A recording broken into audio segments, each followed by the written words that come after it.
Over 45 years of God's Word. The Word of God is going to show me where to go and where not to go. Truth. If God is not in absolute control of all things, who is? Wisdom. Obey God, leave all the consequences to Him. Watch Dr. Stanley on Local Now and Freecast throughout your day. Your trusted source for biblical teaching. In Touch Plus, streaming free on Local Now, Channel 1228, and on Freecast. No subscription necessary.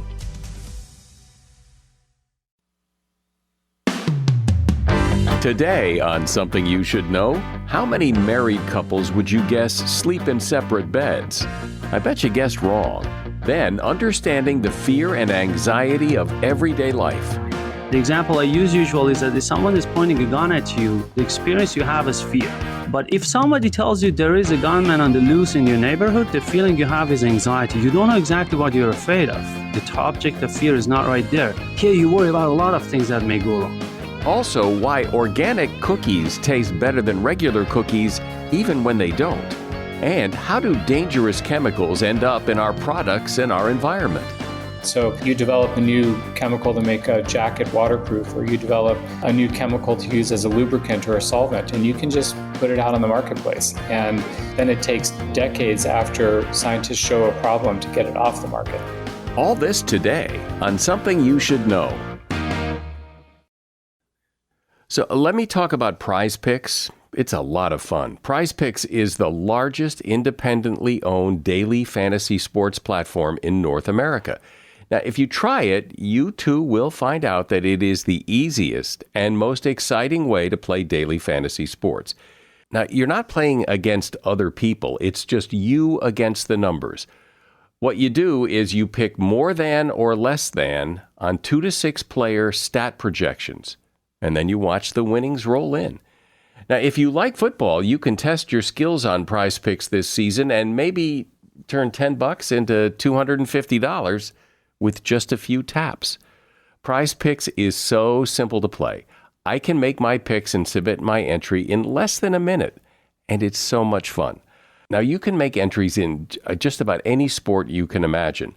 I think I'm sticking with football this time. This time I'm looking at entries for pass completions, pass attempts, maybe pass touchdowns. Not sure about that one.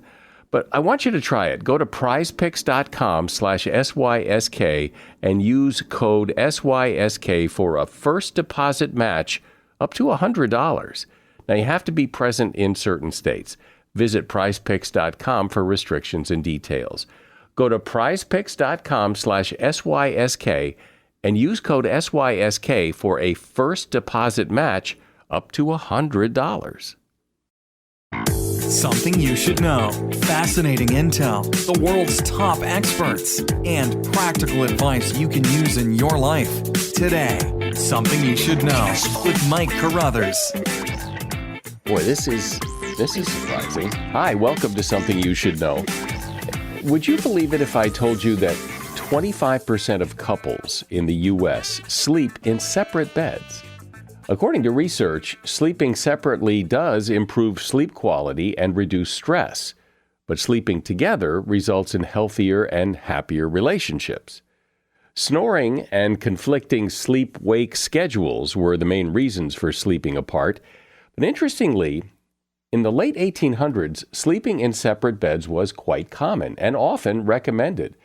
There were books written by doctors saying that sleeping together was unhealthy. By the 1920s, twin beds were actually seen as the fashionable modern choice for couples. Things changed after World War II, and twin beds fell out of fashion by the 1960s, and couples began sharing a bed. But still, a lot of couples prefer sleeping separately. And that is something you should know. I think it's safe to say that we live in a fearful culture. When you watch the news or read something online, it seems like there's a lot of things to be afraid of. And certainly we have all experienced moments of real fear in life. When you stop and think about it, fear is a good thing, because if we weren't afraid of anything, we'd probably all be dead. You'll never know how many times your fear protected you because your fear prevented you from doing something that might have put you in danger. Fear keeps us alive, but a lot of fear seems irrational or overblown. So how do we better understand and get a handle on our own fear? Joining me to help with that is Dr. Arash Javanbakht. He is a psychiatrist and neuroscientist who currently serves as the director of the Stress, Trauma, and Anxiety Research Clinic at Wayne State University. He's also author of a book called Afraid: Understanding the Purpose of Fear and Harnessing the Power of Anxiety. Hi, Arash. Welcome to Something You Should Know. Thanks for having me, Mike. So fear is something humans, and I guess every other creature has. We know what fear feels like, but what is it exactly? Fear is a reaction to an obvious threat. So if there is a lion attacking me, if a rock is falling over my head, I'm using these examples because these are examples related to the context and environment fear evolved in and the system evolved in. So in these situations, I have an object or situation right in front of me that is perceived as a threat by myself. But then we have anxiety. Anxiety is more wider sense of apprehension and worry about something that might happen to us.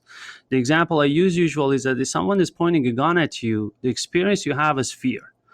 But if somebody tells you there is a gunman on the loose in your neighborhood, the feeling you have is anxiety. You don't know exactly what you're afraid of. The object of fear is not right there. But there is constant alertness and being on watch and looking for what might happen. A lot of people who have anxiety or anxiety disorders are dealing with this. You're not necessarily worried about one specific thing. Here you worry about a lot of things that may go wrong. So I think everybody gets the idea that fear serves a purpose. If we didn't have fear, we'd all be driving our cars off a cliff or, running in front of a train. It wouldn't bother us. So fear keeps us alive. But so when is it a problem and why is it a problem? Absolutely. Excellent point. If we were not capable of experiencing fear, we would not exist as a species. We would all have been killed and by the nature or by other species or by our own competitors. So we do need fear. But the challenge is that this system evolved over a very long time to deal with the situations of its environment. And our fear circuitry has evolved to basically prepare us to the conditions of fight and flight. Back in the time, 50,000 years ago, the threats were natural disasters, falling rocks, predators, and other humans who were there to kill us. But the confusion here is within the modern life environment, because basically I say the software has evolved extremely fast and the hardware has not. So we react to situations of perceived threat in the modern life the way we would react to these situations 50,000 years ago. Example, let's say I'm giving a public speech and I'm scared and I'm worried I may be judged and my heart is pounding in my throat and I'm short of breath and my hands are sweating and it is not helping me. It sounds stupid that the system which has evolved to help us and serve us is now working against us.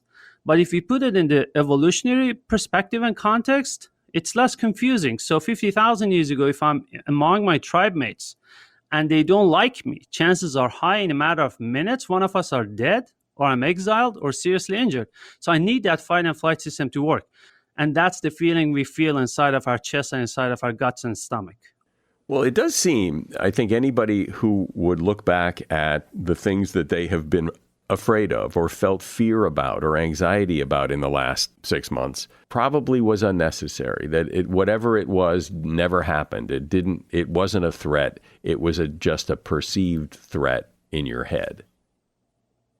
That's true, that fear and anxiety, mostly anticipatory anxiety, is worse than what it really is. And a lot of us overshoot, especially more anxious people overshoot for threat detection. We have a tendency to catastrophize. Like right before this, I was talking to a friend who has a company with like 30, 40 employees. And he's talking about some challenges at work. And then he goes, well, at worst, I can have my own solo practice and work. Well, that was a big jump from going from 30 employees to, I will be able to function as one person after losing all of these. So we do overshoot. And a lot of times I tell people, how about you look back and see on average in the past, every time you worried about something, how much you overshot compared to the reality of what you experienced. Then we can use our cognitive brain to basically readjust that next time we are in a situation that we are worrying about. The other thing that fear and anxiety do is that, which is amazing about us. So we as a species are capable of reflecting on the past and planning for the future. But the problem is that even right now, our listeners are not 100% here. Part of their brain processing is in what happened earlier and in what's about to happen in a few minutes or a few hours or tomorrow, the meeting I'll have tomorrow, what I'm going to have for dinner, when I go home, what challenge I will have. All of these things are constantly here. And if we were able to be exactly in here and now, we would be a lot less stressed and a lot less anxious. And if you wanted, we can at some point have a 2-minute practice of just doing that. Of doing what? Of just being in the here and now. Yeah, I can guide a 1-minute experiment between us and the audience if you want. Go ahead. Okay, so I want you all to pay close attention. Just with the count of fingers, or just tell me or yourself how many sounds you're hearing at this very moment. 2. 2. How many colors, as many as they are, do you see around you in the room? Many. 7, 8. 7, 8. And you can count and focus more and more as much as possible because there are different shades even in the same object. Right. And then I want you to feel your shoes.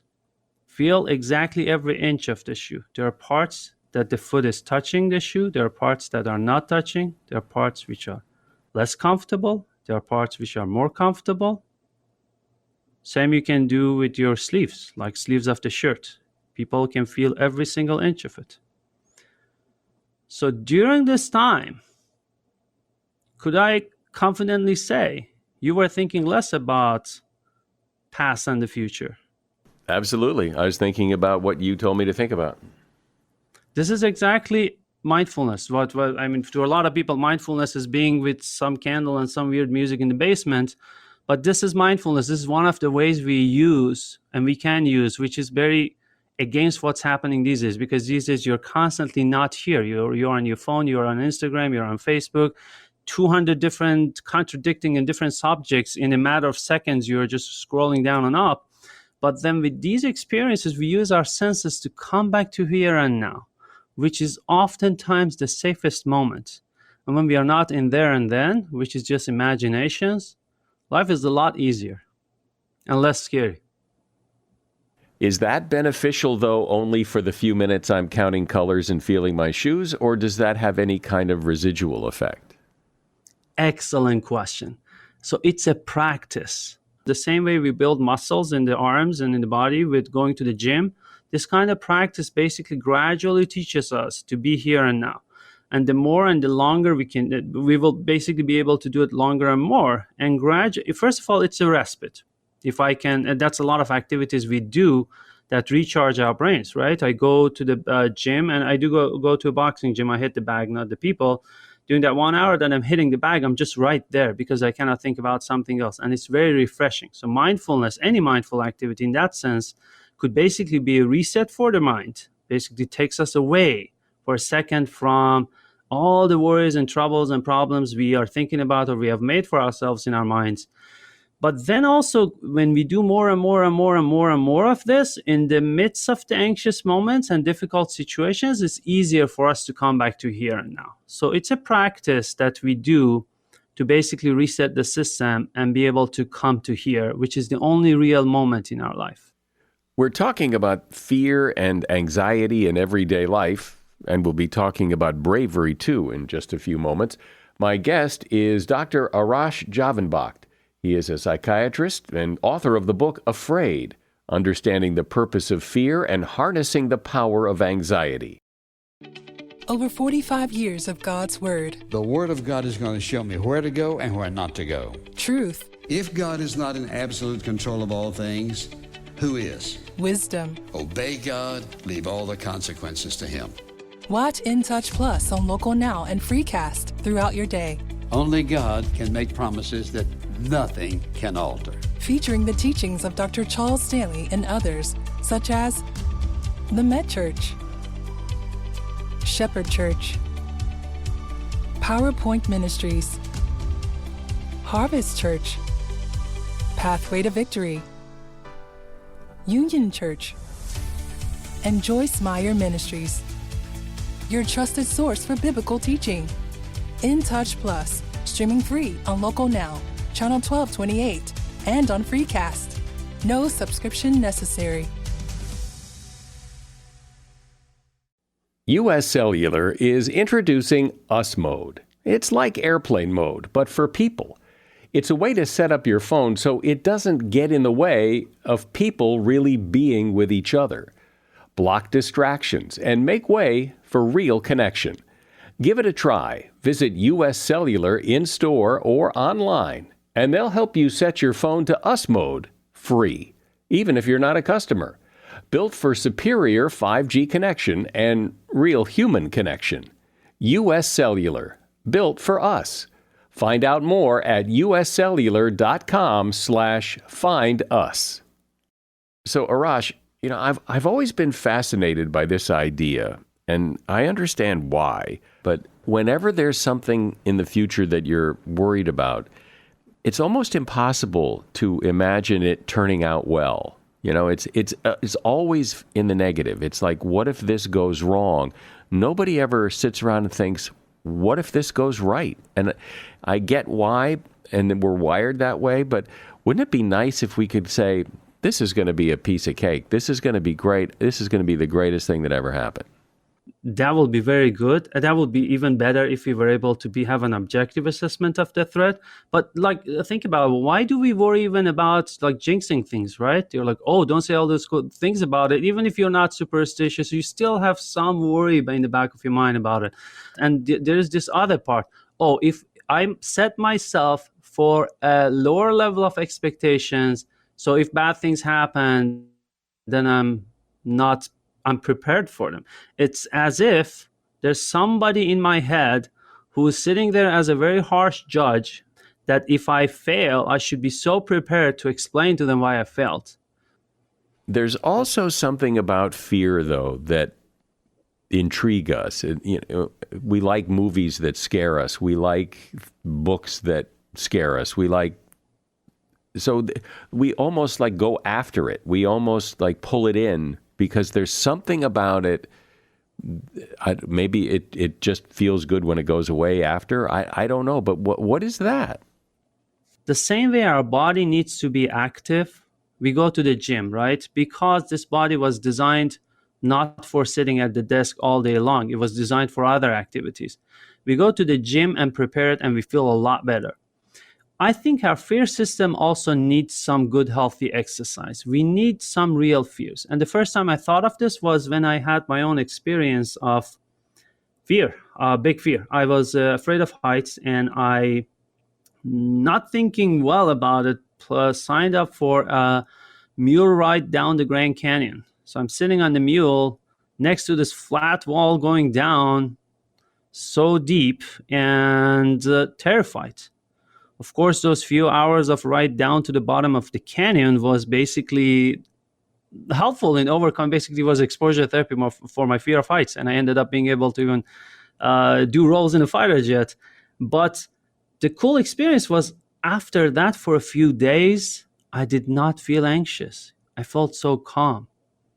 Same, I was talking to my boxing trainer. This guy fights, Reggie. And Reggie, I was asking him about his fights and how it feels. And one of the things he said was fighting feels as if he's alive, which I couldn't understand. This is another one of those real mindful moments. But he also felt much less anxious the next few days after that. I think this, when putting fear in real perspective, being exposed to what is really scary, allows us to put our false anxieties in perspective. I've always thought, my theory has always been that it's like safe fear. When you go see a scary movie, deep down inside, there's nothing to be afraid of. And yet, so you get to exercise that feeling in complete safety. Absolutely, I agree with you. Somebody chasing you with something looking like a knife in a haunted house is different than that happening on a street, on a dark street. And that is what matters here is the context. So contextually, we have a very contextual brain. Our brain is advanced to process the context and put cues in context. So that context allows you to know, as you said, you're safe, number one. Number two, you are in control. Sense of control is one of the most important things for reducing fear and anxiety. And there are many ways. I've talked about how we can basically use that sense of control to reduce anxiety. I mean, there are even researchers that where the same rats got the same number of shocks, two groups of rats. One group had a false perception that they are in charge of the shocks they get. They were less stressed. So absolutely, that feeling of safety. So you roll up the animal inside, but the human knows we are safe and we are in charge and can enjoy the ride. So is the antidote to too much fear bravery? Is the ability to feel that fear and do whatever you do with it and just move ahead anyway? So bravery is a very complicated concept because it's like it has so many layers, because what is perceived as bravery is an action that we see from outside. Let's say I'm highly trained at, I don't know, a SWAT team member who is highly trained in self-defense feels much less scared if someone is about to rob them than I am. Is that person more brave than me, or is that person more trained and skilled than me? Or how we perceive the threat. An accurate threat perception is important in the sense of bravery. If, let's say, I don't know about snakes. I see a snake, I freak out. Someone else knows this snake is non-venomous. Because of that knowledge, they look brave and they can go grab the snake.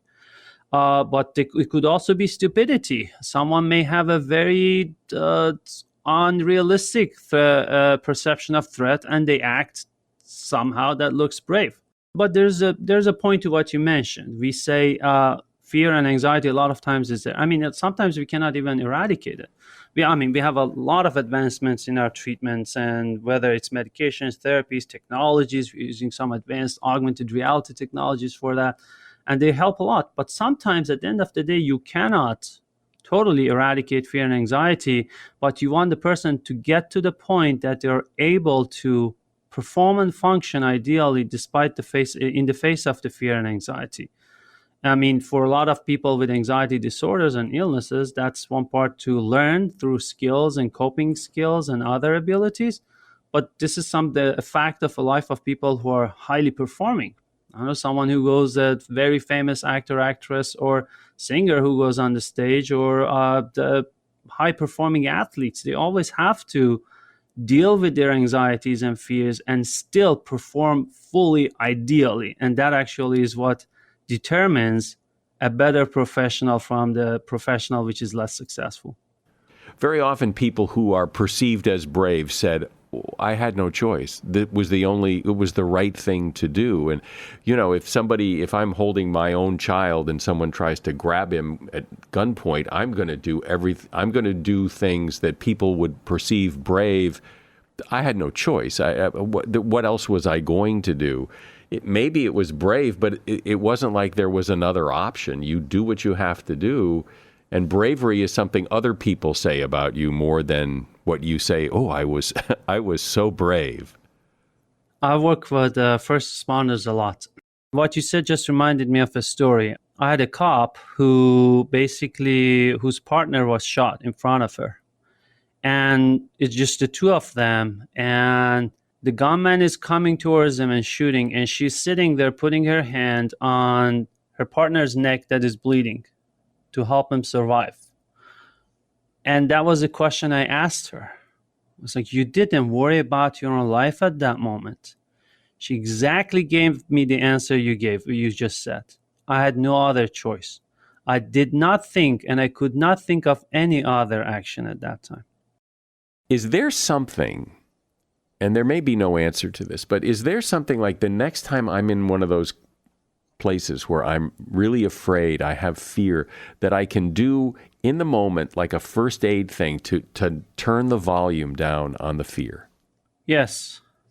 One thing is to try to bring myself as much as I can to here and now, whether it's like counting colors around me or writing something down or engaging my cognitive brain or joking about something, sense of humor.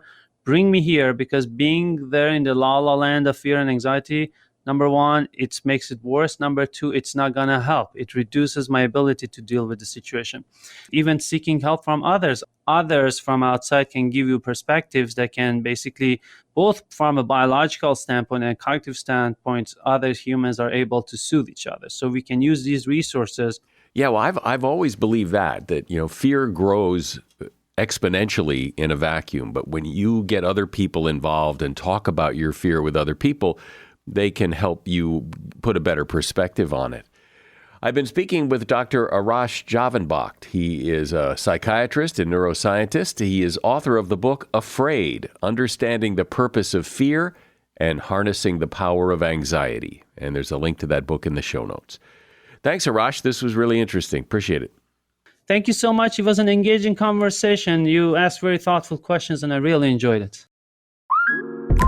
Instacart helps you get beer and wine delivered in as fast as an hour. So, whether you need to fill the cooler for tailgate season or fill your glass for Pinot by the fire season, you can save time by getting fall sips delivered in just a few clicks. Visit instacart.com or download the app to get free delivery on your first 3 orders. Offer valid for a limited time. Minimum order $10. Additional terms apply. Must be 21 or over for alcohol delivery where available. Instacart. Add life to cart. Imagine the answer to a happier, more connected life might be simpler than you think.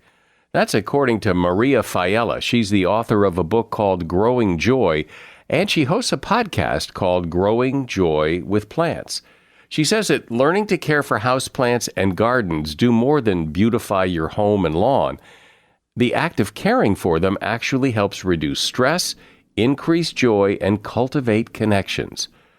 On the podcast Growing Joy with Plants, Maria teaches you not only how to care for your plants, but how to manage overwhelm, anxiety, and stress, and live a happier, more connected, and calm life.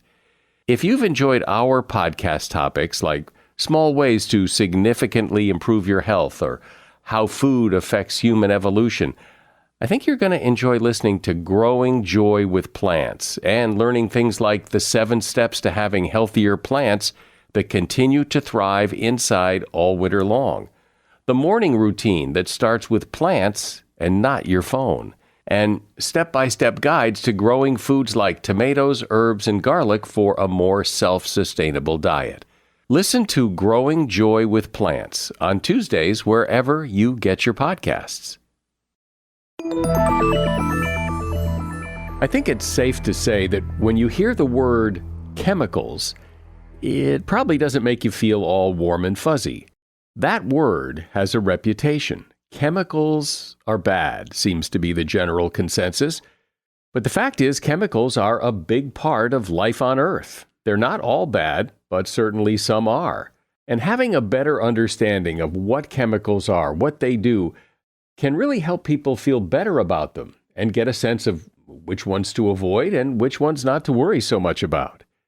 Here to help with all of this is Frank von Hippel.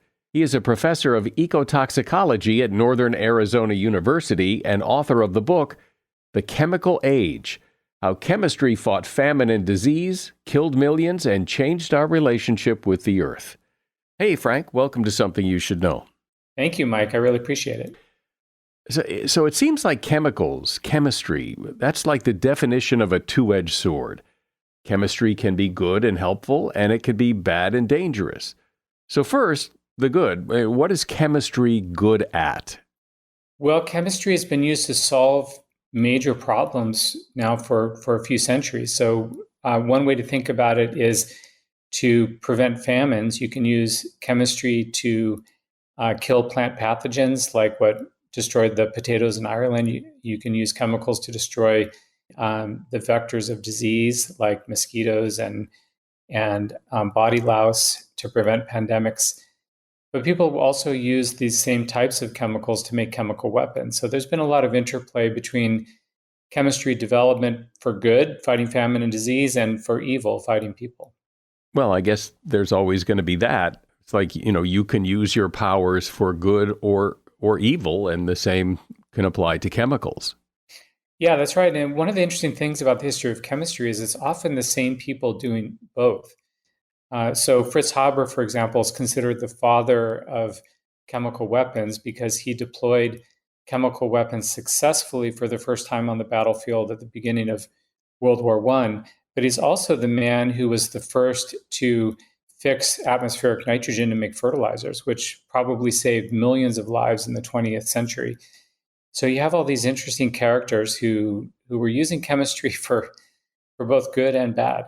And when you look at both sides of that equation, you've got good and bad. Like, how are we doing? Are we leaning more towards the good, like we have things under control, or not?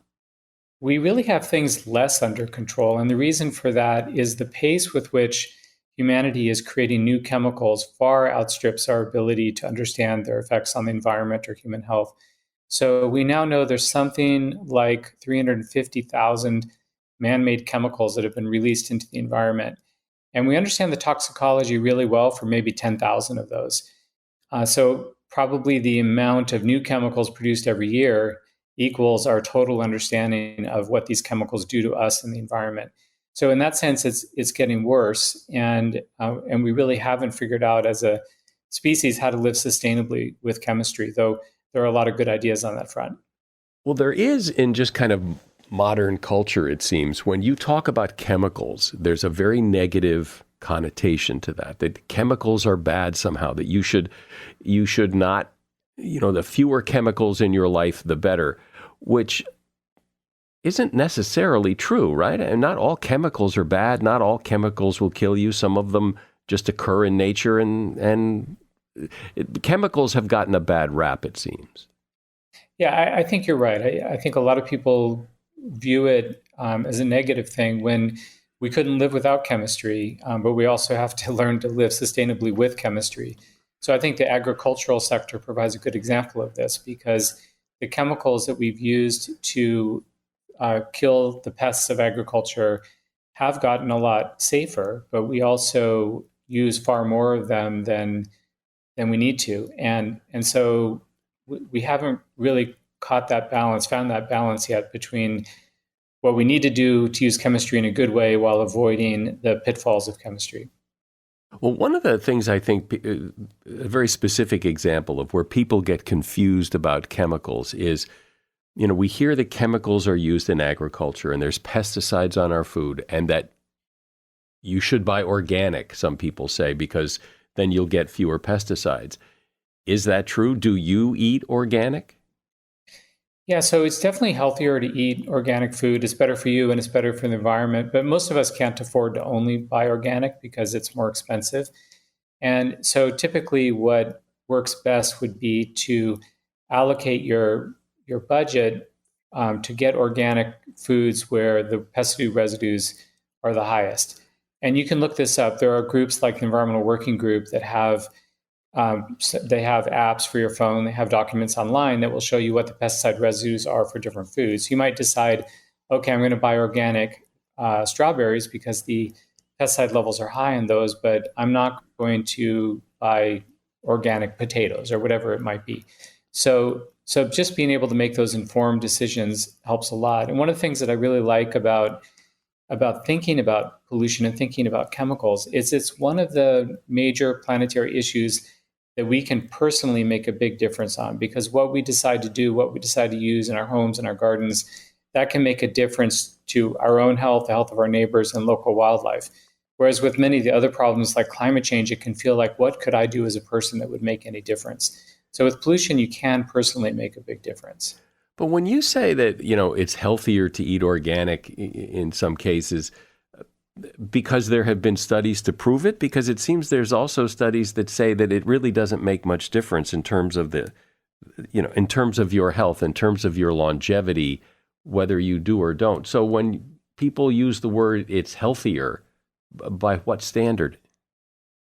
That's a great question. So generally, these chemicals are most problematic for the baby in the womb and during early development, early childhood. And so that's the timing when you need to be most careful, because a lot of these chemicals are so-called endocrine disrupting chemicals. They disrupt hormone function. And so when a child is undergoing rapid development in the womb and in early childhood, and they're exposed to high levels of pesticides and other chemicals, it can lead to late onset diseases like cancer, it can also lead to reduced fertility and other problems. So, for example, in the industrialized world now, men have about half the sperm count they had in the 1950s. And that's thought to be due to exposure to all of these chemicals. So it's definitely personal, it's definitely healthier for you as a person, but the way in which those health effects are expressed is often has to do with early developmental exposure and later onset disease. Are there any points in time in the development of chemicals as they interlace with our lives that have been like big, like, wow, this is amazing, or oh my God, this is horrible, or have there been, or is it more incremental, things come, things go, things change, things don't? Oh, there's definitely big shifts. And so, for example, prior to World War II, most of the pesticides that were used to fight insect pests were metal or metalloid-based pesticides, things like lead, mercury, and other toxic metals. And those were really quite dangerous because if you ate an apple that had been treated with lead arsenate, a lead arsenic combination, it could potentially kill you. So with World War II, we got the origin of modern synthetic pesticides. Everyone's heard of DDT as an example of this. And those were much safer for consumers. So that would be one shift. And there have been other ones since then, but we made a major shift to these organochlorine pesticides beginning with World War II and going all the way into the 1980s. And there the problem was mostly environmental because they persist in the environment for decades. So we switched to another category of pesticides called organophosphate pesticides, where they break down much faster, so it's safer for consumers, but they're more dangerous for the farm workers to apply. And there's been a number of these kinds of shifts as we've moved from one chemical class to another. And how much does public opinion or political whatever sway the argument here as to what's good, what's bad, what we should or shouldn't do? I'm thinking the DDT issue back when Rachel Carson wrote her book, and then malaria came roaring back and killed a lot of people, and maybe that wasn't such a great idea. So it seems like politics and public influence gets mixed up in the soup here. Oh, absolutely. And DDT is kind of the poster child for this because when it was first developed during World War II for use, it was a public health tool. It was used to kill mosquitoes that vector malaria and yellow fever in the war theaters in South Pacific, North African War Theater. It was used by the U.S. military in Naples in December 1943 to February 1944 when we invaded, took over Naples, and the people of Naples were facing a typhus outbreak. And typhus is a deadly disease vectored by the body louse. So it's really effective at stopping those diseases in their tracks. That was the first time a typhus outbreak had ever been stopped, and it was through DDT. If we had only just preserved DDT for public health emergencies like that, it would still be a wonderful tool today.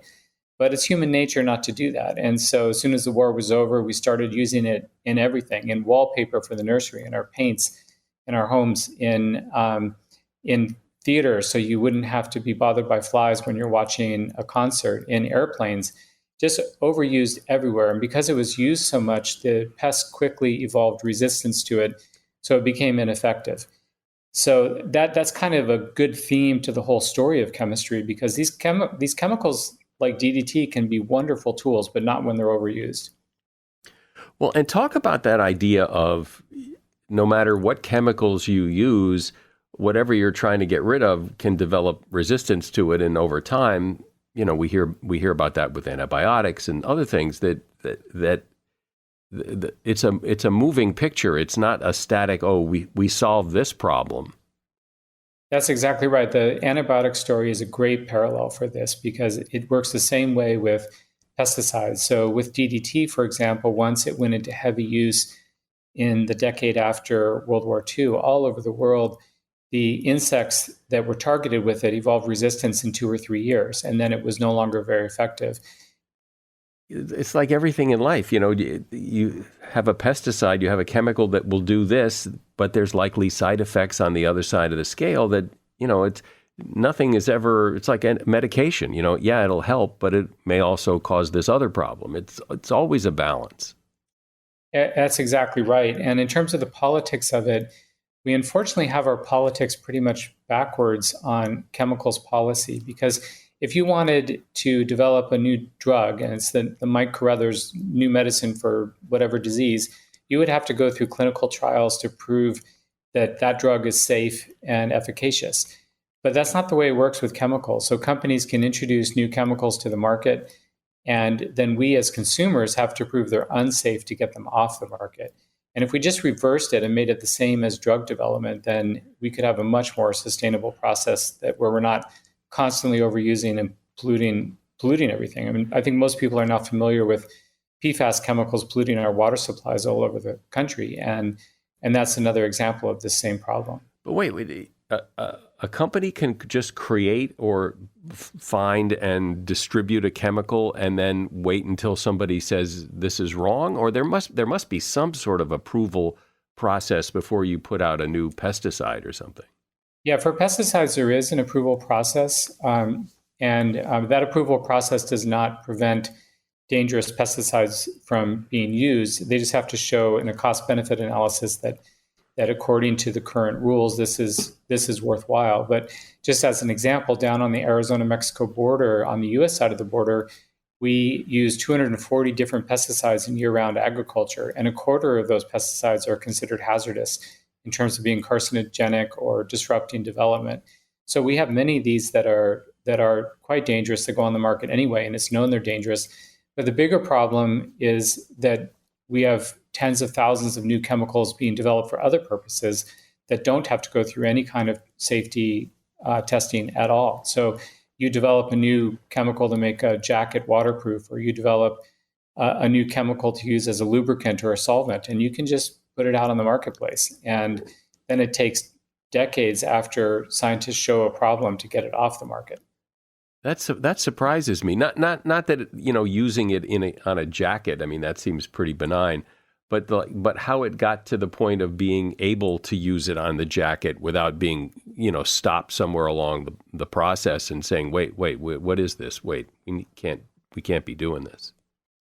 Yeah, I think PFAS, those are the per and polyfluoroalkyl substances, are a great example of this very problem. These are the chemicals that were developed for having waterproof materials, like Gore-Tex jackets, Scotchgard that you might put on your car seat, and a variety of other coatings to make things waterproof. It turns out there's more than 10,000 chemicals in this family of chemicals, and we understand the toxicology really well for 4 of those, and a few others we understand a bit about them. Most of them we know almost nothing about them. And they were all introduced into the marketplace without any testing of their toxicity. So that's just the norm when it comes to chemical development. Is there ever been, or is there now, some chemical that really has lived up to the promise? It really isn't that as dangerous, and it really does do what it says, and this is kind of a new era of chemicals, or is it always been problems and benefits? Well, so we have, as I mentioned, something like 350,000 man-made chemicals that are in the environment. Probably most of those are not a problem for the environment and not a problem for human health, but many thousands of them are, including many that are probably quite a problem that we haven't yet discovered. The history of science is all about these accidental discoveries that end up being a big deal. So you could just think about stratospheric ozone depletion as an example of this, where the chlorofluorocarbons, the CFCs, were developed to be refrigerants and propellants. And they were developed as a safer alternative because before Thomas Midgley Jr. developed the first one, Freon, lots of people were dying in explosions of air-conditioned units or refrigerators. And Freon was so safe and inert that never happened. So it seemed like this wonderful new invention with no problems. No one anticipated that it would destroy ozone in the stratosphere that protects life on Earth from dangerous ultraviolet radiation. So those kinds of unintended consequences of chemical development are the norm. There's so many of these. And who knows what damage is happening for all the new chemicals coming out now. And that's why we really need to have a precautionary principle, like with drugs, of first doing the testing and then allowing the marketing. The problems that you point out, are they Are they problems with the system? Are they problems with the government? Are they problems because people are being devious? I mean, what is the problem? So there's some of all of that, but it's mostly the problem with the system. So another great example of this in the history of chemistry, I mentioned that Thomas Midgley Jr. developed Freon. Another thing that he developed was tetraethyl leaded gasoline. And he was trying to solve the problem of knocking in internal combustion engines and discovered that if he added tetraethyl lead to gasoline marketed as ethyl gasoline, that it greatly increased the performance of cars. Well, in the development of that gasoline, a number of workers got lead poisoning. So they knew that lead was toxic at the time, but they thought that it was worth the benefit in terms of increased performance in automobiles.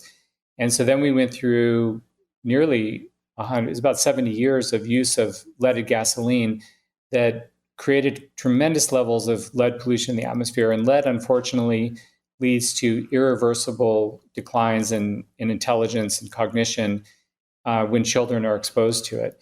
So we had several generations who were exposed to high levels of lead and all of the consequences of that for a chemical that was known to be toxic at the time it was produced, but there was so much money in it that it all went forward anyway.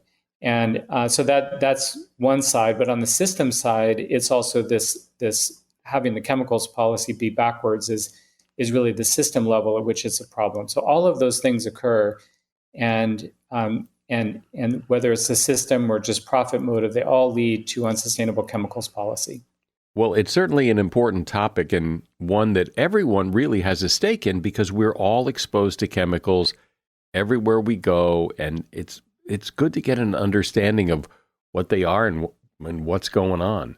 I've been speaking with Frank von Hippel. He is a professor of ecotoxicology at Northern Arizona University and author of the book, The Chemical Age: How Chemists Fought Famine and Disease, Killed Millions, and Changed Our Relationship with the Earth. There's a link to that book in the show notes. Appreciate it. Thanks, Frank. Thanks for coming on. Thanks so much, Mike. I've really enjoyed this. Since we were just talking about chemicals and organic food with Frank von Hippel a minute ago, I thought this was interesting. Do you know that organic cookies taste better than regular ones, even if they really don't taste better? A study found that people perceive food as tastier if they're told it's organic or if it includes organic ingredients. The same trick works for other descriptive words like farm-raised, locally grown, all natural. Experts call this the health halo effect. People tend to assume that food is better for them, more pure, and tastes better if it has fancy adjectives that make it sound all natural. And that is something you should know. You know, if you hear an advertiser on this podcast and what they're selling sounds interesting to you, typically there is a link to that advertiser in the show notes for whatever episode you hear it in, and I hope you'll check them out. We love our advertisers. We vet them all, and they're good folks with good products, and they keep this podcast going. So please do business with them, and I'd appreciate it. I'm Mike Carruthers. Thanks for listening today to Something You Should Know. We're all juggling life, a career, and trying to build a little bit of wealth. The Brown Ambition podcast with host Mandy and Tiffany the Budgetnista can help. I'm not here to tell you what to do, but I'm here to tell you what I would do, which is I ain't filing for bankruptcy. Unless I owed $1 million, something crazy, then I'm like, if that makes sense. People be filing for bankruptcy for some old $10,000. No, there are other alternatives to filing for bankruptcy that won't curtail your ability to make money. You want to know some of them? Here you go. There's credit counseling. Brown Ambition. Wherever you listen.